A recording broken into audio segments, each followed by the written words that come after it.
ሰላም ውድ የቻናሌ ቤተሰቦች ኢኳል አካዳሚ የኦንላይን ትምህርት ቤት ነው። አማርኛ፣ እንግሊዘኛና ሂሳብ ሌሎች የትምህርት አይነቶችን በኦንላይን ያስተማር እንገኛለን። በኢሞ፣ በዋትስአፕ፣ በቴሌግራም እንዲሁም ሌሎች የሶሻል ሚዲያ አማራጮች እየደወላችሁ መማር ትችላላችሁ። እንዲሁም ለቻናሌ አዲስ የሆናችሁ ሰብስክራይብ፣ ላይክ፣ ሼር እያደረጋችሁ ቤተሰብ ሁኑ። ሰላም ጤና ይስጥልኝ። ይህ ኢኳል አካዳሚ የኦንላይን ትምህርት ቤት ነው። አማርኛ፣ እንግሊዘኛና ሂሳብ ሌሎች መሰረታዊ ትምህርቶችን በኦንላይን እያስተማር እንገኛለን። መማር ለምትፈልጉ ከዚህ በታች አስቀመጥነው ስልክ በዋትስአፕ፣ በቴሌግራም እንዲሁም በኢሞ እየደወላችሁ ሁሌም ኦንላይን ለተከታታይ 4 ሰዓት እየሰራን እንገኛለን። እየደወላችሁ መማር ትችላላችሁ። ከዚህ በመቀጠል በዛሬው ዝግጅታችን የአማርኛ ፊደላትን ክፍል 1 ብዬ ይዤላችሁ መጥቻለሁ። እቺ የመጀመሪያ ፊደል ነች። ሀ ትባላለች። ሀ ሁ ሁ ሂ ሂ ሃ ሃ ሄ ሄ ህ ህ ሆ ሆ። ልድገምላችሁ አንድ ጊዜ ሀ ሁ ሂ ሃ ሄ ህ ሆ። እቺ ለ ሉ ሊ ላ ሌ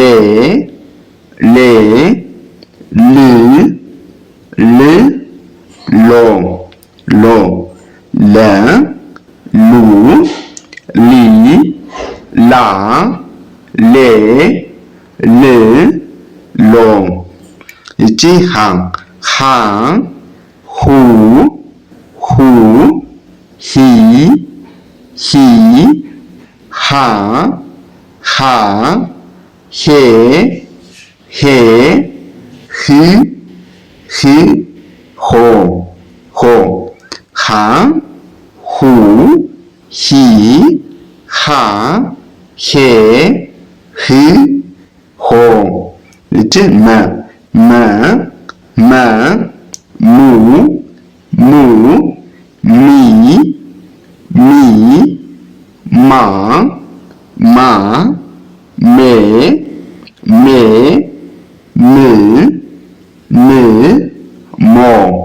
ሞ መ ሙ ሚ ማ ሜ ሞ። እንግዲህ እዚህ ላይ እንደምታያቸው የመጀመሪያ ፊደላት እቺ ሀ ወደ ላይ ዞረች ናት። ሁለተኛ ፊደል ለመሆን ከጎኗ ቅጥል ይደረጋል ማለት ነው። ሶስተኛ ፊደል ለመሆን ከግሯ ላይ ቅጥል ይደረግላታል።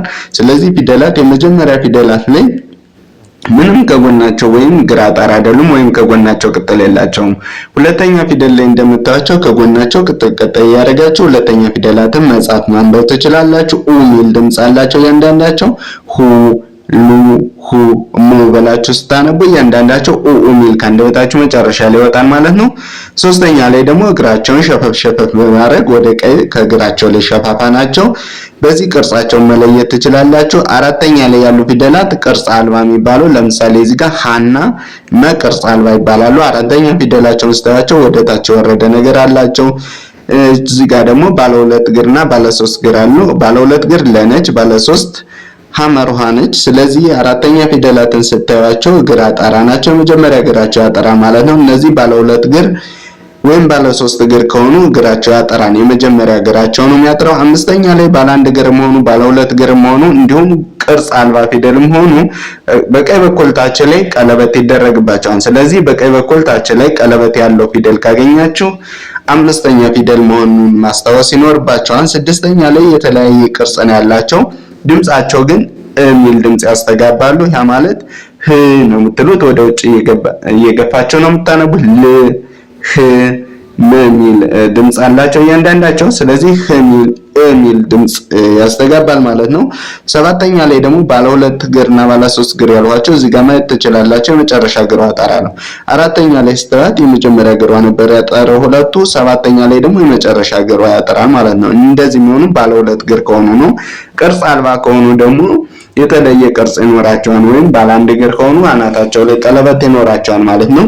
ፊደላቶችን እንደዚህ በዚህ አይነት እየለያችሁ ቅርጻቸውን ድምጻቸውን መለማመድ ትችላላችሁ። ወደ ቀጣዩ ስንሄድ ይቺ ሰ ሰ ሱ ሱ ሲ ሲ ሳ ሻ ሴ ሴ ስ ስ ሶ ሶ ሰ ሱ ሲ ሳ ሴ ስ ሶ ሶ ይቺ ረ ረ ሩ ሩ ሪ ሪ ራ ራ ሬ ሬ ር ር ሮ ሮ ረ ሩ ሪ ራ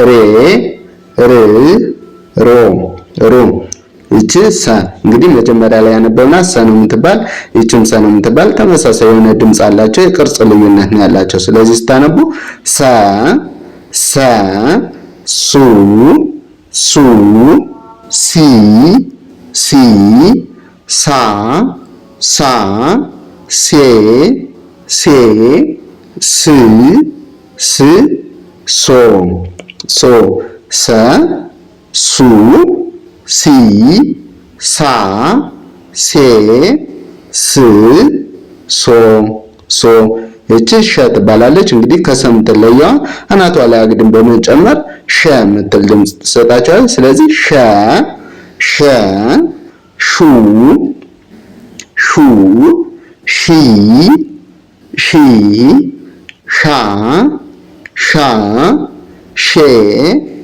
ሼ ሺ ሺ ሾ ሾ ሸ ሹ ሺ ሻ ሼ ሺ ሾ ሾ እንግዲህ ቅድም እንደነገርኳችሁ ማስታወስ ያለባችሁ ነገር ሁለተኛ ላይ ያሉ ድምጾች እና መጀመሪያ ላይ ያሉ ድምጾች ምን ነው ልዩነታቸው የሚለውን መያዝ አለባችሁ። የመጀመሪያ ድምጾች ስታነቡ ሰ ስትሉ አ ሚል ድምጽ፣ ረ ሰ ሸ ስትላችሁ አ ሚል ድምጽ ያስተጋባን። ሁለተኛ ላይ ደግሞ ኡ ሚል ድምጽ ነው። ሱ ሩ ሱ ሹ የሚለው ኡ ሚል ድምጽ ከአንደበታችሁ መጨረሻ ላይ ይወጣል ማለት ነው። ቅርጻቸው ደግሞ ከመጀመሪያ ፊደሎች ላይ ከጎን ከጎናቸው ለምሳሌ የሰን እንደዚህ ከጻፋችሁ ወደ ላይ 3 ጣት ከጎኑ በመጨመር ሁለተኛ ፊደል ታረጉታላችሁ ማለት ነው። የረ ደግሞ ስታዩት እንግዲህ ከጎኑ በዚህ በታቸው እኩል ቀጥላለው። ይሄ ሶስተኛ ፊደሉን ደግሞ ወደዚህ ገባ ብሎ ጥፍ ያለ ነው እዚህ ጋር። ስለዚህ ከጎናቸው ቀጠል ካላቸው ሁለተኛ ፊደል ናቸው።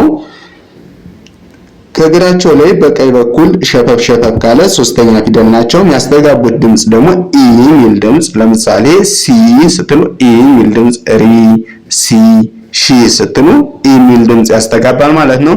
አራተኛ ፊደላትን ደግሞ ስትመጡ አ ሚል ድምጽ ነው የሚያስተጋባው። ስለዚህ ሳ ራ ሳ ሻ ነው ትሉ። ስለዚህ አ ሚል ድምጽ ያስተጋባል። ቅርጻቸው ደግሞ ለምሳሌ እዚህ ጋር ባለ ሁለት እግር ብዬ ነገርኳቸው። እዚህ ጋር ረና ሰ ቅርጽ አልባ ስለሆኑ የተለየ ነገር ነው ያላቸው።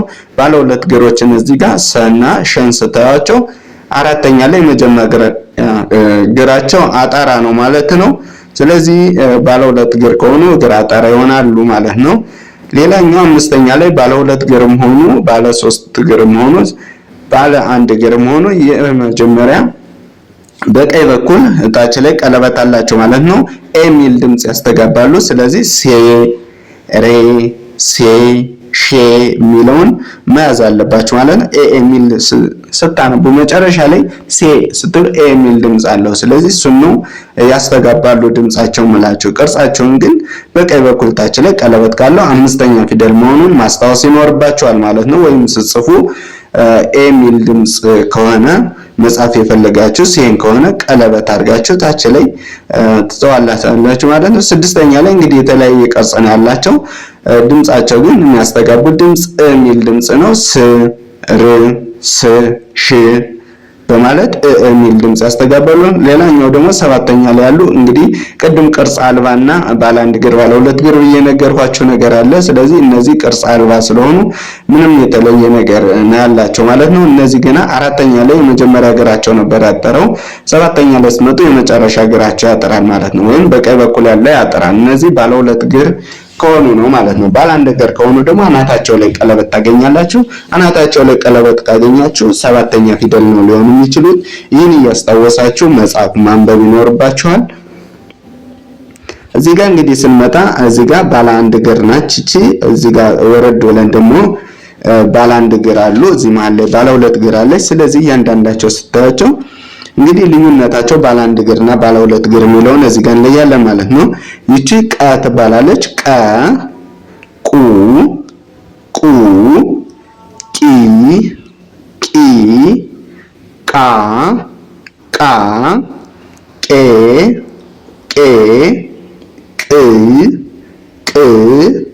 ቆ፣ ቀ፣ ቁ፣ ቂ፣ ቃ፣ ቄ፣ ቆ። እዚህ ጋር ደግሞ ባለ ሁለት እግር ነች እቺ። በ፣ ቡ፣ ቢ፣ ባ፣ ቤ፣ ብ፣ ቦ፣ በ፣ ቡ፣ ቢ፣ ባ፣ ቤ፣ ቦ። እሺ እቺ ደግሞ ባለ አንድ እግር ነች። ተ፣ ቱ፣ ቲ፣ ታ፣ ቴ፣ ት፣ ቶ፣ ተ፣ ቱ፣ ቲ፣ ታ፣ ቴ፣ ት፣ ቶ። እቺ ደግሞ ቸ፣ ቹ፣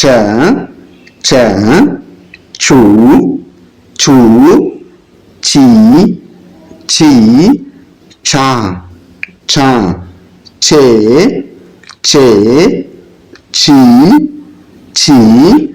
ቾ፣ ቸ፣ ቹ፣ ቺ፣ ቻ፣ ቼ፣ ቺ፣ ቾ። እንግዲህ ቅድም የነገርኳችሁን በማስታወስ ከመጀመሪያ ፊደሎች እና ሁለተኛ ፊደሎች የሚለዩባቸውን ቅርጻቸውን በመለየት እንደዚህ ከጎናቸው ቅጥል ካደረግናቸው እንግዲህ ቀን ጽፈን ቁን ለመጻፍ ከፈለግን እዚህ ጋር ከጎኗ ላይ ቅጥል በመጨመር ቁን እንጽፋለን። በእንጽፈን ቡን ለመጻፍ እንፈልግ ከበላይ ከጎኗ ቅጥል ስንጨምርባት ቡ ትሆናለች። እንግዲህ የበና የቡን ልዩነት በቀጥታ እዚህ ላይ ማየትና መመልከት ትችላላችሁ ማለት ነው። እያንዳንዳቸው ሁለተኛ ፊደሎች እንግዲህ እንደምታያቸው ሁሉም ተመሳሳይ የሆነ ባህሪ ነው ያላቸው። ከመጀመሪያ ፊደሎች ላይ ከጎናቸው ቅጥል በመጨመር ሁለተኛ ድምጽ ሁለተኛ ፊደል ይሆናሉ ማለት ነው። ሶስተኛ ፊደላትን ደግሞ ለመጻፍ ከመጀመሪያ ፊደላት ላይ ከግራቸው ላይ ወደ ቀኝ ሸፈፍ በማድረግ ሶስተኛ ፊደል እንዲሆኑ ማድረግ እንችላለን። ወይም ሶስተኛ ፊደል መሆናቸውን አውቀን በሶስተኛ ድምጽ እናነባለን ማለት ነው። አራተኛ ላይ ያሉ ፊደላት እንግዲህ ባለ አንድ እግር ከሆኑ ወደ ግራ እዚህ ጋር እንደምታዩት የቀ አራተኛ ፊደል ቃ ሚል ድምጽ አላት። ስለዚህ ወደ ግራ ታች ላይ የተጣመመች ናት ማለት ነው። የተ አራተኛ ፊደል ታ ሚል ድምጽ አላት። ስለዚህ ወደ ግራ የተጣመመች ናት። የቸ አራተኛ ፊደል ቻ ሚል ድምጽ አላት። ወደ ግራ የተጣመመች ናት። እነዚህ ባለ አንድ እግር ስለሆኑ ወደ ግራ የተጣመሙ ናቸው። እዚህ ጋር ባለ ሁለት እግር በምታዩበት ሰዓት አራተኛ ፊደሏ ምንድነች? እግር አጣራ ነች። በግራ በኩል ያለ እግሯ አጣራ ነው ማለት ነው። በዚህ ነው የሚለዩት። አምስተኛ ላይ ግን ባለ አንድ እግርም ሆኑ ባለ ሁለት እግርም ሆኑ ተመሳሳይ የሆነ በቀኝ በኩል ታች ላይ ቀለበት አላቸው ማለት ነው። ስድስተኛ ላይ የተለያየ ቅርጽ ነው ያላቸው። እነሱን እየጻፋችሁ ፊደላቸውን መለየትና ማንበብ ይኖርባችኋል። ሰባተኛ ላይ የምታዩቸው እንግዲህ ባለ አንድ እግሮች ካናታቸው ላይ ቀለበት ያላቸው ናቸው። የቀ መጨረሻ እንደምታዩት ቆ ትባላለች። ስለዚህ አናቷ ላይ ቀለበት አላት። የተ መጨረሻ ቶ ትባላለች። አናቷ ላይ ቀለበት አላት። የቸ መጨረሻ ቾ ትባላለች። ወይም ሰባተኛ ፊደሏ ቾ ትባላለች። አናቷ ላይ ቀለበት አላት። በመጨረሻ ደግሞ ቦ ይባላል። አራተኛ ፊደሉ የመጀመሪያ እግሩ ነበር ያጠረው። ሰባተኛ ፊደሉ ደግሞ የመጨረሻ እግሩ ወይም በቀኝ በኩል ያለ እግሩ ያጠራል ማለት ነው። ስለዚህ ፊደላትን እንደዚህ ልዩነታቸውና ድምጻቸውን መያዝ ትችላላችሁ። ለዛሬ ይህን ይመስላል ይዤላችሁ የመጣው ቪዲዮ። በቀጣይ እስከምንገናኝ ሰናይ ቆይታ ይሁንላችሁ።